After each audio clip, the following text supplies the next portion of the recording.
યોજાયો હતો, જેની અંદર રાજ્યમંત્રી શ્રી પરસોત્તમભાઈ સોલંકી ખાસ ઉપસ્થિત રહ્યા હતા, પરંતુ મહુવાના ધારાસભ્ય શિવાભાઈ ગોહિલ ઉપસ્થિત નહીં રહેતા પરસોત્તમભાઈએ પોતાનો મત વ્યક્ત કરી અને જણાવ્યું હતું કે ક્યાં ગયા પહેલાં શિવાભાઈ, એને જીતાડ્યા છે કોણે? સમાજે. તો સમાજનું ધ્યાન રાખવું એ એની ફરજ છે.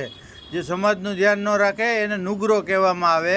બીજી બાજુ જ્યારે ચૂંટણી હોય ત્યારે બંગલે આવી અને રોજ માવો ખાઈને મારી ત્યાં જમી લેતા હતા. અને ત્રીજી બાજુ જે સમાજ માટે આપણે છીએ એ સમાજનું કામ કરવું એ આપણી ફરજ છે.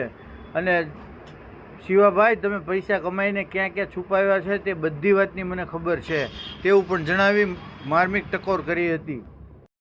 અહીંયાથી આપણા મહેમાનો આવ્યા, મારે એક નમ્ર અપીલ કરવાની. કોકને ખરાબ લાગે તો ભલે લાગે, પણ આપણા શિવાભાઈ ધારાસભ્ય ક્યાં ગયા? હે, આવા મોટા પ્રસંગમાં એને હાજરી તો આપો. તમને જીતાડ્યા જ કોને? સમાજે.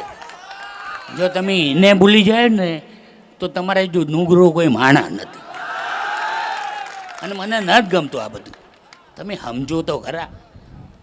જ્યારે ઇલેક્શન આવીએ ને ત્યારે માવો ડાલી અને મારા ભાવનગર બમલે ખાવા બેઠી જાય અને મારી સતત વાટું જોતો રહે. અરે એ બધું કરવા કરતા તું આ સમાજનું જો ને મારે ભાઈ. તું બહુ ગમાણોસ. છુપાડમાં અમને ખબર તું ક્યાં રાખીશ, પણ અમારે એનાથી હું લેવા દેવા.